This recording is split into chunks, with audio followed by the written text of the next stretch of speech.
Everyone, it is April 4th, and I'll be reading more poems today from the Gospels of Patty. Haha, I made that up because it's Easter weekend. I wanted to just have a little fun. It's probably some kind of blasphemy, and maybe God will strike me down, but it's okay. Or maybe God will understand. Because I feel like all of us that have our little journals and our little poetry notebooks or whatnot, we should just call them gospels of ourselves, right? Why not? I think there's like isn't there a verse or something about how we all have like a God inside of us or something, or Jesus? I don't know. Anyways, let me start with a poem from 2022 from April 4th. It's weird.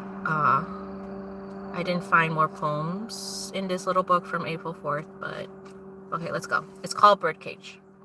Or actually, it's called Cage Bird. I felt like a cage bird when I was with you. There was no space for me to fly into my potential. There was no way for me to be free. But I loved you. And for a while, I felt that was enough. Until I felt like a cage bird. And I suffocated and tore down my door and flew. Yeah. That was a bit different. Well, not that different, but okay, the next ones are so I'm just gonna read. I wrote, I think, like 5 poems on that day in this book and from 2024, but I'm just gonna read 2 because the other 2 or maybe 3, yeah, no, 2, because the other ones are a bit cringe and very vulnerable, like way more vulnerable than I'm comfortable with. So this one. 2 pink starbursts. 2 pink starbursts in one package. How rare is that? Sleep deprivation with Pisces energy in the spring romanticizes everything. Okay. The next one is called She Slips Away From Me. She slips away from me. I'm led to a higher version of myself after integration. It's uncomfortable and I blush blood red in this latest transformation. Annoyed and hate everything I write, as most of it takes a romantic undertone. Miss the woman scored and in power who decimated her exes. The one who came up with the clever phrase electronic pink slip. But that woman is slipping away from me, transforming into a woman who wears her heart on her sleeve with her poetry. Transforming into a woman who's grown bored of hating her exes and instead wants to be oh so friendly terms with them. Transforming into a woman who understands and accepts she's not defined by her trauma or diagnosis and instead should lean into the magic of love that lurks inside of her.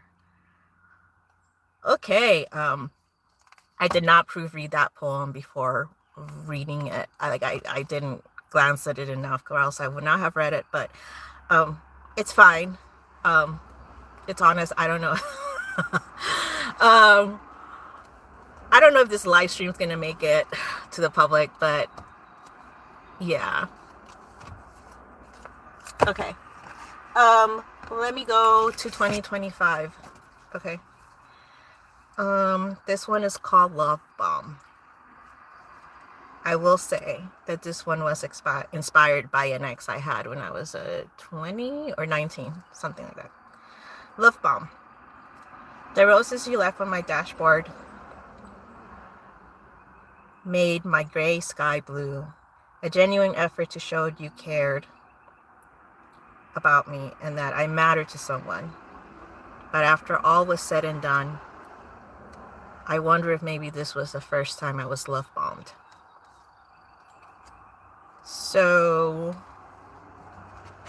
one thing I'll say, I guess I'm chatty today, is about that poem.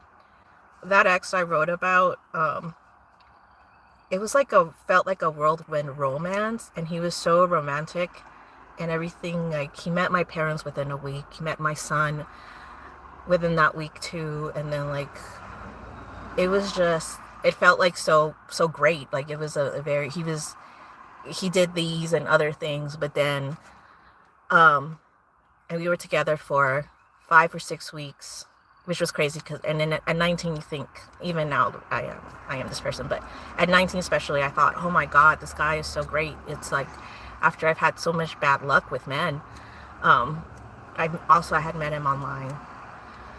Anyways, and he was great, but he had an ex-wife that he had just divorced from. And one day she calls me, and he had been cheating on me with her the entire time. I was mad. That's when I started writing poetry consistently. It was just a 6-week relationship, but I was so angry and just felt so betrayed.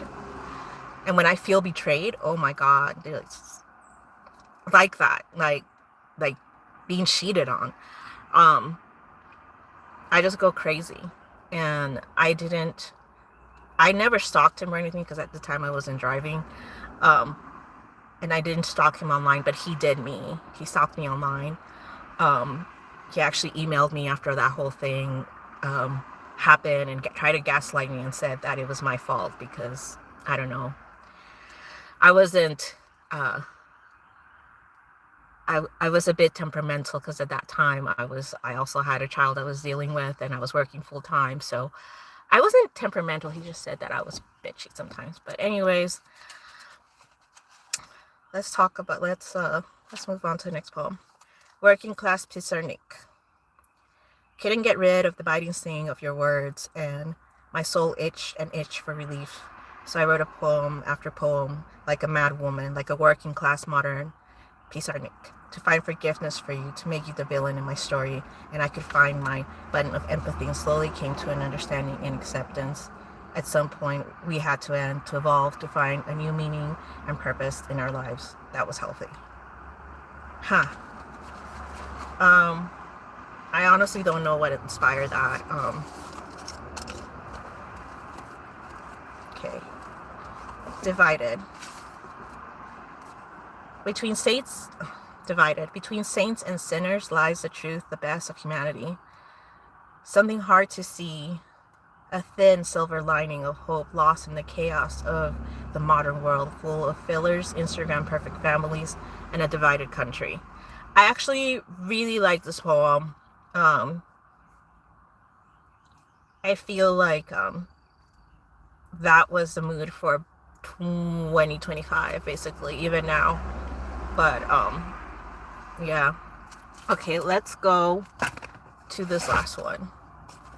And this one's gonna be, I'm not gonna do, I had a poem called Day 3 of Hinge.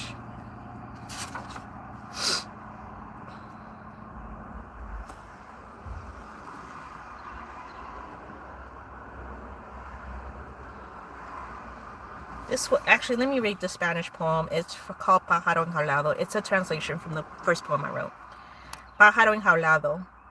Me sentía como un pájaro enjaulado cuando estaba contigo.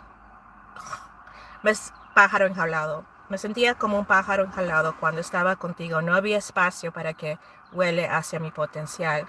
No había manera para que me sienta realmente libre. Pero me enamoré de ti y por un tiempo eso fue suficiente. Hasta que como un pájaro enjaulado me sentí sofocada y tuve que romper la puerta de nuestro amor para volar. Okay. All right. I want to read the next 2 poems because this one is Day 3 of Hinge, and I don't want to put somebody on blast. And then the next one is called Fuck Me Pumps Energy, inspired by a Amy Winehouse song, but I'm not going to read that one because it's mean. The next one I'll read is entitled, and it's from NaPoWriMo, Day 4. Untitled. Las dos Fridas next to my writing desk as I type, as I edit, as I sing. A painting that acknowledges a duality that tears her apart with the scissors barely in her hands and the stitching of her bourgeoisie heart into her indigenous self. The curse of mestinaje, the curse of being a proper señora. Something still felt in my generation. Something that still makes us confront a past we'd rather forget about. I love this poem. It's not the best poem, but I really love it because I know it's inspired by a painting of Frida that she did, and I guess it's called an ekphrastic poem. And I don't know, it's a sentiment that I still feel like I'm obviously I'm not gonna say like, oh, I'm caught into the indigenous import. No, it's not like that. But I grew up, when I was, for the first 5 years of my life, I was very privileged, and then we came into a working class existence that I still live, but at times there is still that thin line. You know, I'm always going to consider myself working class, but then the people that I associate myself with are middle class or a little bit more above that. Not that I'm bragging or anything, I wouldn't, you know, whatever. Okay, NaPoWriMo, Untitled. NaPoWriMo Day 4, Untitled. So this is the next poem. A collage of my past, present, and future selves hangs above me as I try to make sense of the madness I've written. A collage that remembers me of my progress and my hopes and dreams. A collage with pictures and phrases that perfectly describe who I am inside. A demon, an angel, a sinner, a saint, a mother, a daughter, a friend. A chaotic collage of trauma and triumph. I like that one too. Oh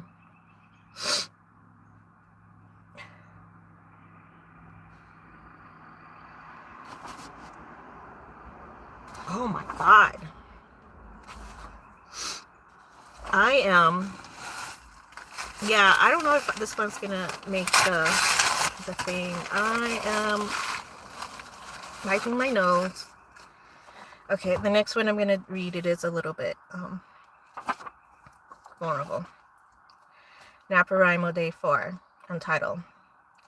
The audacity of Google Photos to make a collage out of the chaos that once was my life. It almost feels like they're making a mockery out of the insane bitch I once was. The woman who once upon a time self-medicated with alcohol and men. The woman who neglected her children to chase a high that only caused her to break. The woman who put on a mask and hid her true self out of the fear of abandonment and rejection. And the worst part of all was her title, Heartfelt Hugs.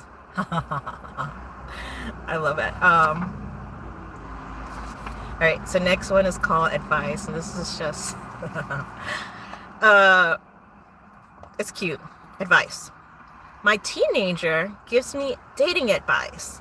At 13, he thinks he knows everything after watching an unhealthy amount of romantic anime and getting his first girlfriend. Says romance should be a slow burn. Don't hold hands until the 20th date. And don't think about the benefits of the men I'm dating. Concentrate on what my heart is feeling. And I don't know if I should be offended or impressed. But then again, at 44, I am the one divorced with a trail of several train wrecks relationships behind me. Maybe I should take his words of wisdom seriously. I love that poem. Not because it's about my son, but because, I don't know. Okay, the next one is called Hinge Poem number 4. Okay, yes, let's go. This one, I don't mind putting this person on blast because I don't know them and they're a complete stranger and they should not have asked me to smile more in my pictures. Hinge Poem number 4. If one more man on Hinge tells me to smile, I'm going to crash out, uninstall Hinge, and swear off any dating apps forever. The latest one who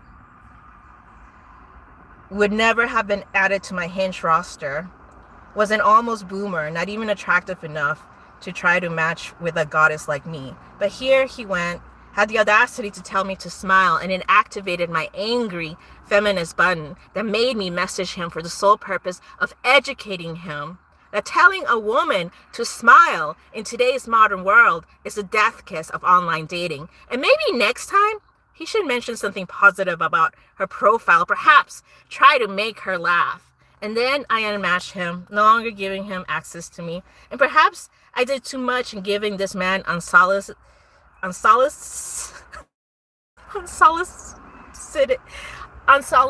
oh my God. Why can I not talk today? Let me try that. Unsolicited,